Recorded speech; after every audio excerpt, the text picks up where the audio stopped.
নমস্কার বন্ধুরা, আমরা আজকে ক্লাস 9-এর মডেল অ্যাক্টিভিটি টাস্কটি সমাধান করে নেব। প্রথমে দেখো, এখানে একটি আনসিন দেওয়া রয়েছে। আনসিনটা পড়ছি এবং মানে বলার চেষ্টা করছি। The Asian games of 2022 in Hangzhou will see the return of the game of chess after the Olympic Council of Asia decided to reinstate the sports in its game program। অর্থাৎ 2022-এর যে এশিয়ান গেমস হতে চলেছে হ্যাংজাওয়ে, সেটাতে দেখা যাবে the return of the game chess, অর্থাৎ দাবা খেলাকে পুনরায় ফিরিয়ে আনা হয়েছে। After the Olympic Council of এশিয়ার Olympic Council decided to reinstate, তারা স্থির করেছে পুনরায় প্রতিষ্ঠিত করবে বা ফিরিয়ে আনবে the sports in its games program, অর্থাৎ দাবা খেলাকে তারা আবার এশিয়ান গেমসে ফিরিয়ে আনবে। Chess was a part of Asian Games, দাবা খেলা এশিয়ান গেমসের একটি অংশ ছিল 2006 সালে ইন দোহা, যেটা দোহাতে অবস্থিত হয়েছিল, অ্যান্ড 2010 ইন গুয়াংজাও, এবং চীনের গুয়াংজাও শহরে 2010 সালে এশিয়ান গেমসে দাবা অন্তর্ভুক্ত ছিল। ইন্ডিয়া ভারত জিতেছিল 2 গোল্ড মেডেলস, 2টি স্বর্ণপদক, অ্যাট দোহাতে, with Koneru Humpy winning the gold medal in women's rapid individual event. মহিলাদের ইন্ডিভিজুয়াল অর্থাৎ ব্যক্তিগত ইভেন্টে কনেরু হাম্পি গোল্ড মেডেল জিতেছিলেন, as well as the mixed team winning the standard event gold, এবং পুরুষ এবং মহিলাদের যে মিশ্রিত দল তাতেও সম্মিলিতভাবে তারা সোনা জিতেছিল। ইন 2010 সালে the Indian men won a bronze in the standard team event, ভারতীয় পুরুষ দল এখানে একটি ব্রোঞ্জ পদক জিতেছিল।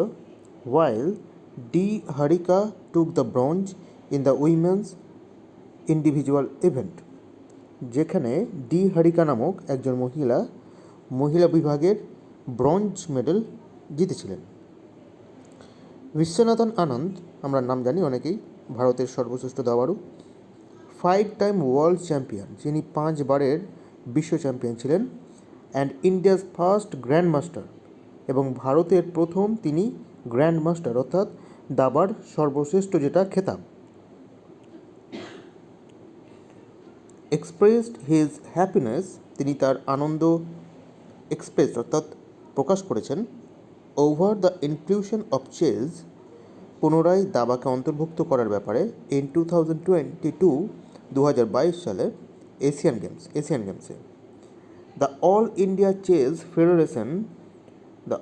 চেস ফেডারেশন মানে সর্বভারতীয় যে দাবার সংস্থা, তার ভাইস প্রেসিডেন্ট DV সুন্দর তিনি বলেছেন, ইট ওয়াজ ভেরি গুড নিউজ, এটা খুব ভালো খবর, ফর দ্য গেম, এই খেলার জন্য, অ্যান্ড দ্য প্লেয়ার্স টু, এবং এই খেলোয়াড়দের জন্য, and gave India chance to win medals, এতে ভারতের সুযোগ করে দেবে মেডেল জেতার।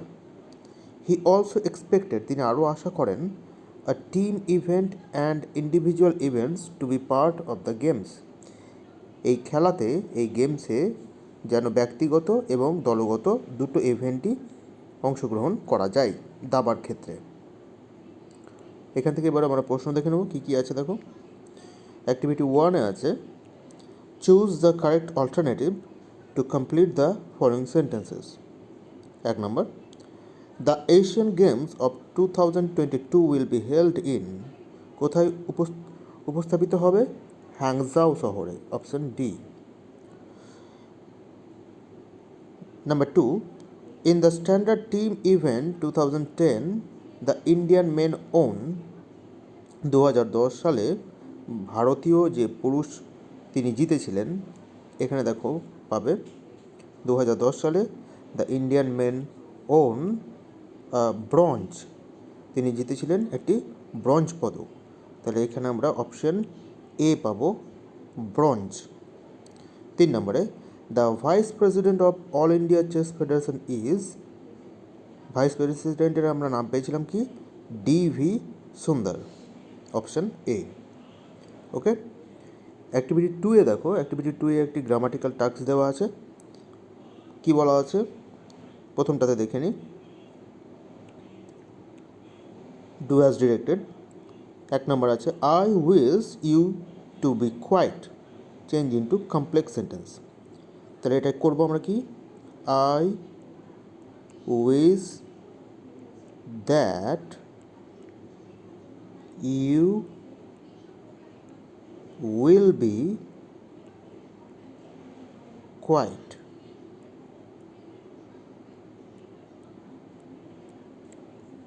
I wish that you will be quiet. Okay, এটা হলো 1 নম্বর। 2 নম্বর দেখবো এবার। 2 নম্বরে আছে, opening the get the man came in, দরজাটি খুলে লোকটি ভিতরে এলো। এটি করতে বলেছে কম্পাউন্ড সেন্টেন্স। তাহলে এই ওপেনিং একে আমরা ফাইনাইট ভার্ব হিসেবে ব্যবহার করব। তাহলে সাবজেক্টটাকে আগে নিয়ে আসি। The man opened the gate, এবার যেহেতু কম্পাউন্ড তাই একটি কনজাংশন নিয়ে এলাম অ্যান্ড। এবার দ্বিতীয়টা লিখব came in. The man opened the gate and came in. Okay, এবার আমরা 3 নম্বর দেখব।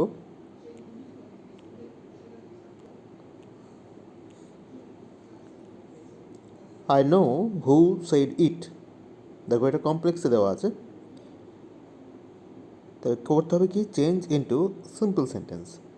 এই হু যে রিলেটিভ প্রোনাউনটা আছে সেটাকে আমাদেরকে তুলে দিতে হবে সিম্পল সেন্টেন্স আনতে হলে। তাহলে আমরা এখানে করব I know the speaker of it. I know the speaker, SPEAKER, speaker of it. এটা গেল সিম্পল সেন্টেন্স। ওকে, এবার কি বলেছে দেখো অ্যাক্টিভিটি 3-তে। অ্যাক্টিভিটি 3-তে বলা হচ্ছে, write a paragraph within 100 words on the importance of tree plantation, গাছ লাগানোর বৃক্ষরোপণের উপকারিতা সম্পর্কে একটি প্যারাগ্রাফ লিখতে বলেছে। ইউজ দ্য ফলোয়িং পয়েন্টস, এই পয়েন্টগুলো ব্যবহার করতে পারি। ইন্ট্রোডাকশন অর্থাৎ ভূমিকা, ব্রিংস রেন অর্থাৎ গাছ লাগালে বৃষ্টিপাত হয়, প্রিভেন্ট সয়েল ইরোশন, গাছ লাগালে ভূমিক্ষয় রোধ হয়, ডিক্রিজেস এয়ার পলিউশন, বায়ু দূষণ কমে যায়, adds to beauty of nature, প্রকৃতির সৌন্দর্য বৃদ্ধি পায়, কনক্লিউশন, উপসংহার। চলো এখানে দেখো একটি ট্রি প্ল্যান্টেশনের ইম্পর্টেন্স হিসেবে প্যারাগ্রাফ লেখা আছে, আমরা পড়ে নিই। Trees are an essential part of our environment. Full stop. Trees, গাছ হলো আমাদের পরিবেশের একটি গুরুত্বপূর্ণ অংশ। There can be no doubt, কোনো সন্দেহ নেই, about the usefulness of trees, গাছের উপকারিতা সম্পর্কে কোনো সন্দেহই নেই আমাদের। We need oxygen for living, আমাদের বাঁচার জন্য অক্সিজেন দরকার, and trees to provide us with oxygen, এবং গাছ আমাদের এই অক্সিজেন প্রদান করে।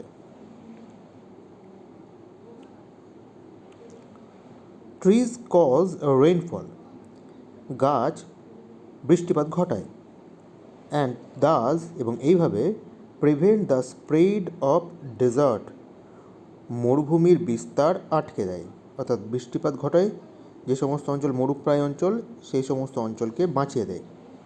Trees save our land from erosion, আমাদের ভূমিক্ষয় রোধ করে, and maintain the fertility of the soil, এবং আমাদের মাটির উর্বরতাকে বজায় রাখে।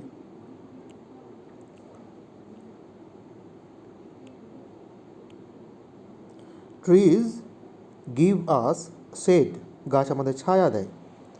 ট্রিজ গিভ আস ফুড, গাছ আমাদের খাবার দেয়। উই গেট ক্রপস, আমরা শস্য পাই। And different delicious and juicy fruits, বিভিন্ন সুস্বাদু এবং রসালো ফল পাই। ফ্রম ট্রিজ, গাছ থেকে। Trees give shelter to many animals, insects and birds, বিভিন্ন পশু পাখি কীটপতঙ্গদের গাছ আশ্রয় দেয়।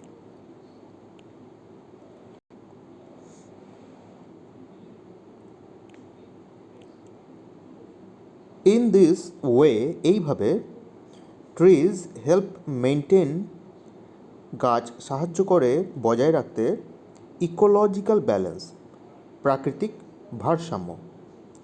We also get many products, আমরা আরও বিভিন্ন পদার্থ বা বস্তু পাই। লাইক, যেমন উড, কাঠ পাই। লিভস, পাতা পাই। রাবার, রেজিন, ফ্রেগরেন্স, হানি, এটসেট্রা। মধু পাই, বিভিন্ন সুগন্ধি পাই। রেজিন, আঠা পাই। রাবার পাই, এগুলো আমরা গাছ থেকে পাই, এটসেট্রা ইত্যাদি। ফ্রম ট্রিজ, গাছ থেকে। Paper is made from wood and bamboo, কাগজ তৈরি হয় কাঠ এবং ব্যাম্বু, বাঁশ থেকে। পরের পাতায় দেখি।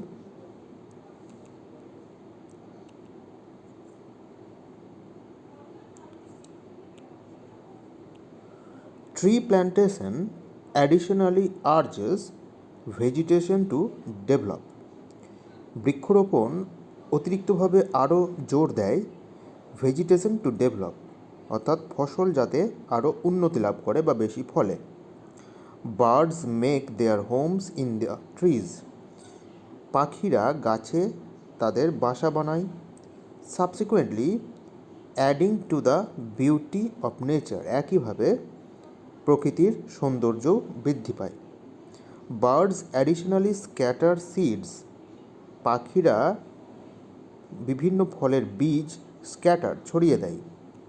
And pollen on the ground, যেগুলো মাটিতে পড়ে, resulting in the development of different plants, বিভিন্ন ধরনের গাছ সেখান থেকে জন্মায় সেই বীজগুলো থেকে। সো তাই ট্রি প্ল্যান্টেশন, বৃক্ষরোপণ, expands the biodiversity of a specific region, বৃক্ষরোপণের ফলে একটি নির্দিষ্ট অঞ্চলে বায়োডাইভার্সিটি অর্থাৎ জীব বৈচিত্র্য দেখা যায়। ঠিক আছে, তাহলে এই গেল আমাদের ট্রি প্ল্যান্টেশনের ইউজফুলনেস বা ইম্পর্টেন্সের প্যারাগ্রাফ।